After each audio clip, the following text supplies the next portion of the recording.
Up here. What an Two attack. times, he's down. Oh, my. Oh, that's three. It's over. It's over. Okay, what? Downed 3 times? What in the world was happening in this fight? But we'll get to that later, and usually December is kind of the dark period for MMA with all the holidays and other plans, but not when it's on the regional scene because we've got head kicks coming your way, a heavyweight brawl that is just chaos for the 3 minutes that it lasts, and a KO of the week that'll probably put you asleep on the canvas just by watching it. But first, let's jump to our fan comment of the week, which goes to Ian Bank. Hopefully I said your last name right, but he says Leon Arms, more like Leon Hands, which is exactly what I was thinking from this highlight last week, where Leon was just putting on a boxing clinic, and when the time came for this final combo, I mean, yeah, he just absolutely destroyed his opponent who apparently couldn't take anymore, and he claimed the win in a decisive manner, so props to Leon Arms, aka Leon Hands, and to you, Ian, for claiming our fan comment of the week. What is going on, everyone? It's the Casual, Lawton Veerkant, and this is Caposa's Corner. Kicking us off this week, we're heading to LFA 148 in California, where we have the main event welterweight title fight for the vacant belt that sees Alfonso Leyva with a very clean 6-0 record, and he's taking on Chris Brown, who has a 9-4. LFA never disappoints, and I have a feeling this main event won't either because we're nearing the 3-minute mark of the first round, and can the 1-5 underdog Brown pull off this huge upset, or is Leyva just gonna secure yet another victory for his record? Kicks the knees. Oh, again. Ouch, ouch, ouch. Starting off this week with a liver kick is just about the most uncomfortable way we could, but look at how Brown hid this nasty kick with the left hand first, because Leyva had no idea this was coming, and the pain is visible on his face as it collapses him down, and Brown immediately begins celebrating. Also, fun fact, if you have 4 minutes, you should definitely watch this video because Brown's story is pretty incredible. The dude got shot in the head back in the day before MMA was a thing, and then he drove himself home thinking he was fine, and that story is what drove him to MMA, where he started training at Jackson Wink shortly after. And although this win only improves him to a 10-4, the guy has the passion and clearly does not let the odds affect his performance inside or outside of the cage. And he came through and pulled this win off, so everyone welcome your new LFA welterweight champion. Now we're gonna head to Fusion Fight League's Seasons Beatings event in Montana, where we have another main event title fight for another vacant welterweight strap, and this one has Gage Saunders with a 9-5 record, and he's up against Kerry Latimer, who has a 14-32 record. What the hell did you just say? Yeah, I know. Maybe a career change is in order for this one, but that's none of my business. And this whole fight does only last 11 seconds, so boy, I wonder how this one plays out. I couldn't imagine fighting my friend. I mean, I'd fight. Ooh, knockout! No! It's over. That was a nasty, nasty head kick right on the forehead. It's over! Gage finishes him. I have never seen a head kick spin the opponent in a forward motion, but sure enough, that's what happens here, and the ground and pound was probably unnecessary considering Latimer is on an 11-fight losing streak. He does end up coming to, though, and the announcers actually said these two are friends and trained together, so that must have been a tough night all the way around. But congrats to Saunders because this was a great and quick first-round finish, which does improve his record to 10-5. Oh, and he is the new Fusion Fight League welterweight champion. Off to visit Lux Fight League 29 in Mexico, where we have a bantamweight matchup between Jordi Maya with a 5-2 record, and his opponent Victor Moreno has a 5-1. Now, I know these videos usually lean heavy on the knockout side, and we accidentally neglect you submission lovers out there, but no, not this week, because almost the entirety of this first round is spent primarily on the ground, or right here against the cage with Moreno kinda getting dominated, but then we do a little roll, and yeah, someone looks like they're about to capitalize on this position. Oh my goodness, he might get it. He might get this. Oh, it is tight.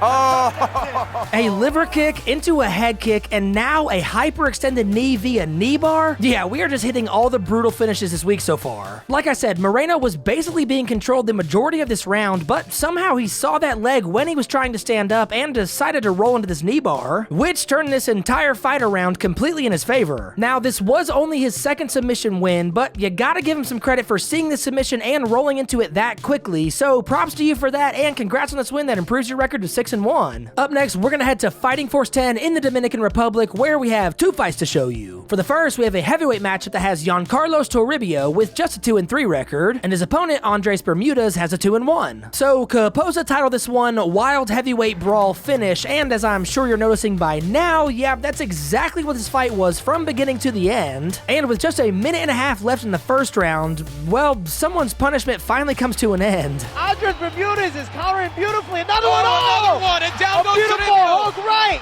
Bermudez was patient, taking the barrage, continues to strike down on Toribio, and that is it. Yeah, I'm pretty sure that could have ended about 20 seconds earlier, probably when Bermudez dropped him and then began the almost 20 seconds of undefended ground and pound. But whatever, I suppose. I mean, it's just a little bit of head trauma. And I know we weren't working with the best records here or the most seasoned fighters, but something about heavyweights just swinging for the fences will always be entertaining to watch. So for that reason, we had to include it this week, and props to Bermudez on securing this win, which improves his record to 3-1. And for our second fight at Fighting Force 10, we have a featherweight matchup between Vincent Van Gogh with an even 2-2 record, and yes, that is in fact his real name, and he's taking on Luis Peralta, who has a 5-3. So these fighters might look familiar from the intro, but remember, the commentator mentioned 3 knockdowns, and whoa, yep, there's one just 6 seconds into the fight, and oh look, another one just 10 seconds later, and then I think we know what the third one is. Not letting up here. What an attack. 2 times he's down. Oh my. Oh, that's 3. It's over. It's over.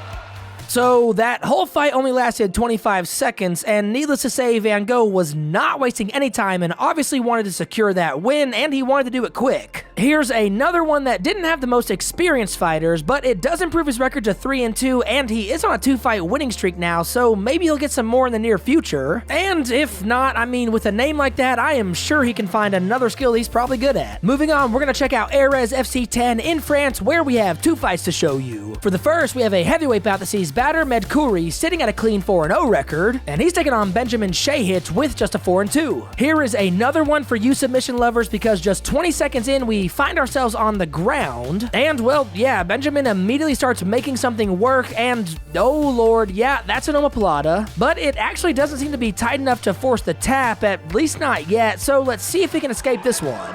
Medkouri just has to... There, now he's got him. Yes, he does. Stop. That's incredible. Ooh, ouch, no, he cannot escape, and although Badr immediately disputes with the ref, you did kinda yell, which can be understood as a verbal tap for the ref, and what exactly caused that yell, you say? Well, it's basically a hammerlock via omoplata, because from this angle you can see Shahich, while still in the omoplata, actually grabs the hand and bends it behind the head, resembling a hammerlock, and that is what the official decision deemed it as. But either way, it looks painful, and I don't ever want to be caught in a submission like that, so quick thinking on Shahich's part, which secured this win and improved his record to 5-2. And for our second fight at Erez FC 10, we have a lightweight matchup between Hayrullah Hayrulayev with a 4-1 record, and his opponent, Mark Ewan, has a clean 3-0. You gotta love first round finishes, and this week has been nothing but that, so it only makes sense to stay with the trend. And just barely over 3.5 minutes in, never forget the power of feinting. Very elastic bounce by Mark Ewan. Makes his way in, and then it's a right hand, and he drops him. It's not.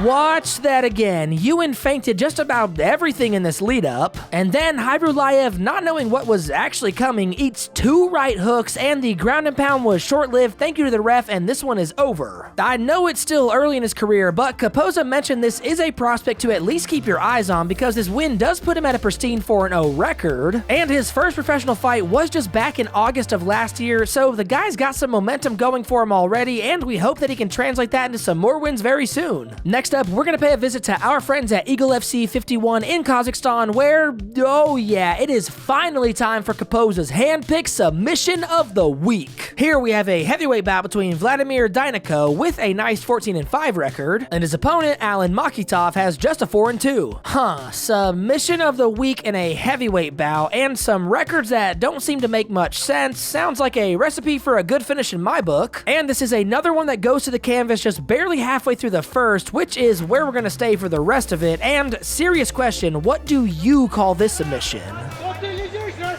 И плечом, и бицепсом очень здорово давит Владимир Дайнеко сейчас. И стучит!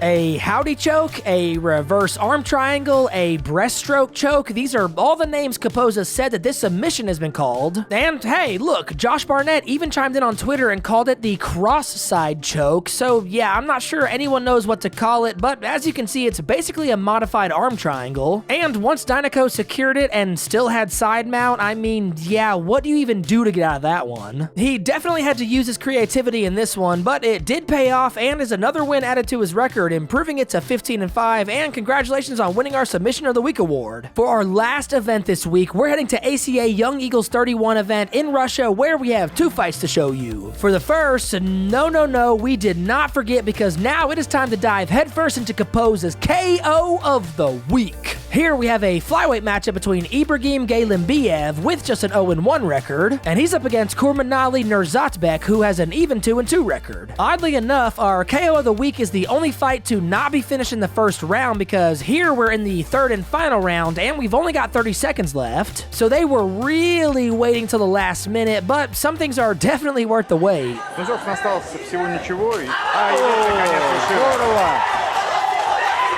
И тут же бросается добивать Гелендиев. Ah, yes, some things are in fact worth the wait, and that was not a good day in the office for him, as if this spinning wheel kick wasn't enough, why not throw a front kick just 4 seconds later that absolutely turns the lights out and puts a stop to this one with just seconds to spare? These are always the hardest to talk about because, I mean, yeah, the wheel kick definitely caught him and did some damage, and then on this unfortunate level change, he eats his front kick and it is night-night time. Also, for this only being his second pro fight, he sure was throwing those kicks like he's been fighting for years, so congrats to him on this finish and for winning our KO of the Week award. And for our last fight this week, still at Young Eagles 31, we are just ending this episode with all the best, because now we're going to take a look at Caposa's Prospect of the Week. Here we have a flyweight bout between Ahmed Hamzayev, and he's up against Alimbek Tolasbay. Lately, the prospects have been securing some dominant decision wins, but oh no, not this week, because we are in the first round and only a minute and a half has passed, and we're about to know exactly who the prospect is. Который является отцом этого бойца. Ой-ой-ой! Wait a minute, look from this angle. Yeah, that's right, his freaking elbow caught him and sent him down. Not his right hand, but hey, whatever it takes. And that is a victory for Hamzayev, so let's talk. This win puts him at a clean 9-0, and 5 of his last 6 have been via finish and not going past the second round. Caposa and I also couldn't really find much about him or his background, but Caposa did find that he was a 2016 Russian Pancration champion, so he's definitely got some years of experience, and oh yeah, he's only 23 years old. So if that's not a good start into an MMA career, then I don't know what is. And Caposa also noted that ACA isn't exactly an easy promotion to rack up wins in, so the fact he already has 6, yeah, it won't be surprising if he gets moved into the ACA main roster soon. But the guy just has knockout after knockout in his fights with only 1 submission win, but his ground game isn't exactly something that's lacking in the skill department. He seems to be well-rounded and can handle just about anything, so I think his next few fights will definitely be important ones. But either way, he is definitely someone you should be keeping your eye on, and a perfect candidate to end this week on. Another week down and 3 more fights added to the board, so don't forget to comment down below and let us know which have been your favorite so far, because this month is already flying by and who knows what the next few weeks have in store for us. We also want to say a huge thank you to Caposa for helping us out with these videos every single week, and if you don't already, go give him a follow on his Twitter at Grabaka_Hitman, and you can also show him some support by checking out his Patreon at patreon.com/Caposa, and if you ever want to watch these crazy regional fights live, well, head on over to GrabakaHitman.com, where Caposa posts weekly live schedules and the easiest ways to watch them live. These videos also just are not possible without the help of these amazing promotions, so a huge shout out to them for hosting these events every single week, no matter what, and a huge thank you to each and every fighter, winners and losers, and we will see you all on the next video. Peace!